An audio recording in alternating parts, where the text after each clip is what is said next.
I have been pondering the impact of sovereign citizens and their bizarre, crazy beliefs. I've often said to my wife that I believe they are dangerous. Now, what do you think I mean by dangerous? Does this mean that they're going to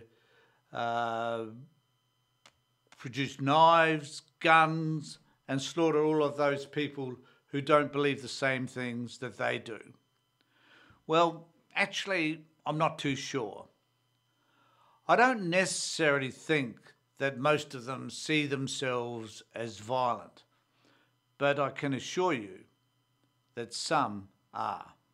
The polity, the bureaucracy, the judiciary, the military, the media, everybody is up for the high jump if they deserve it. If they deserve to hang, they will hang. It is somewhat disingenuous to think of them as crazy people, even though I do believe that some of their views are extreme, to say the least. Would I therefore consider them misguided? Yeah, perhaps misguided. So what problems do they cause? They are disruptive because they attend council meetings with a distinct and purposeful intent to disrupt. They do this because it is the only way by which they can express themselves, have a voice, and hopefully recruit others to believe in the same issues they do. There is nothing they say that is factual, which means for a rational person that they are spouting bullshit. This is the other problem. They are misinformed. Now, when I say misinformed, I'm speaking from my perspective because I don't see any rational, legitimate argument that supports actually any of their positions. Republic, all right, back in 1776. So, yeah, that was a very interesting thing that he actually introduced him as the 45th, all right, Speaker of the House.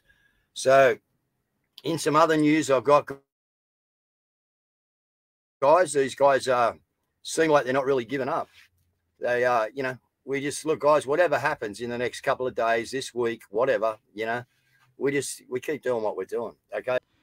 If we have a group of people, and from all accounts, a growing number of these people, it stands to reason that as more people push back against them, namely the people they push against, that's police, politicians, anyone enforcing the law, they may, over time, feel more and more disenfranchised and choose to push back aggressively.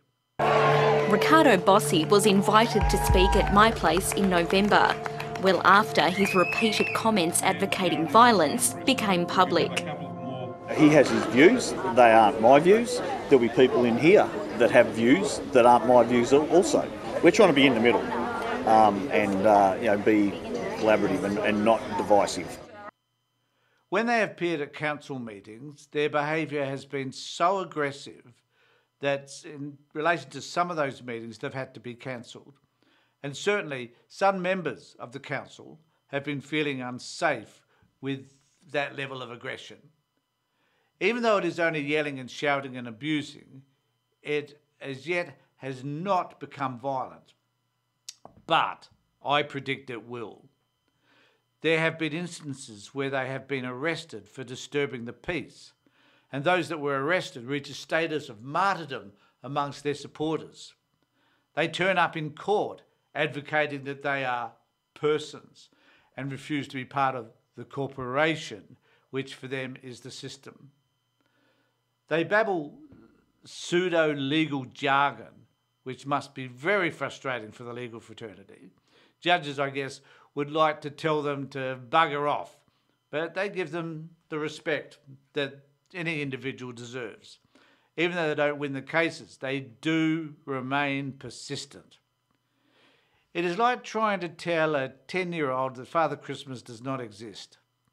The evidence for the 10-year-old that he does is based on the fact that for 10 years presents have been laid at the bottom of the tree and he has been told they come from Father Christmas. The authority figure in this instance would be the parent, but as far as sovereign citizens are concerned, the parent is represented by QAnon and others who have perceived authority and are the gatekeepers to all of their beliefs. The best example of this is Ricardo Bossi, who talks non-stop about his SAS background and with great authority over how to fight the enemy. He always wears a suit, collar and tie, even when he's sitting in his own home office. His tone is authoritative and to some commands respect. He is simply the king without clothing. It is disturbing that people are unable to see the naked truth. These people want to change the world. They are unhappy with the current structure and what they perceive to be the lack of freedoms that this structure provides. And some things go our way, well, that's a leapfrog up the road. It doesn't mean anything changes. All right. We're still going to be doing what we're doing, which is fighting evil, okay, for a little while. We need to acknowledge, though, that within this group, it's a range of differing views. So as bizarre as many of their views are, they still exist on a spectrum. Bossy, for example, wants to execute most people with whom he disagrees or disagree with him. That doesn't sit with most of the people he reportedly represents. In their world, how would they like to be governed? They want power over their destiny, a power they don't currently have. My conclusion is that it would be anarchy. All politicians who they identify as pedophiles, along with all Masons, would be exterminated. Revenge would be the flavour of the month. Anyone who spoke out against them would be locked up or murdered. They would not make this world better, but would turn it into an authoritarian state, fighting internally for their kingdom. Amongst all of this would sit Christian fundamentalism, which would eradicate any religious freedom.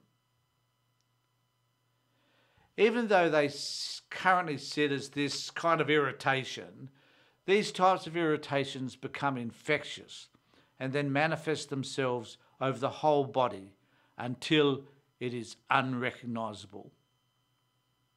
Let me know what you think in the comments below. Remember to subscribe to my channel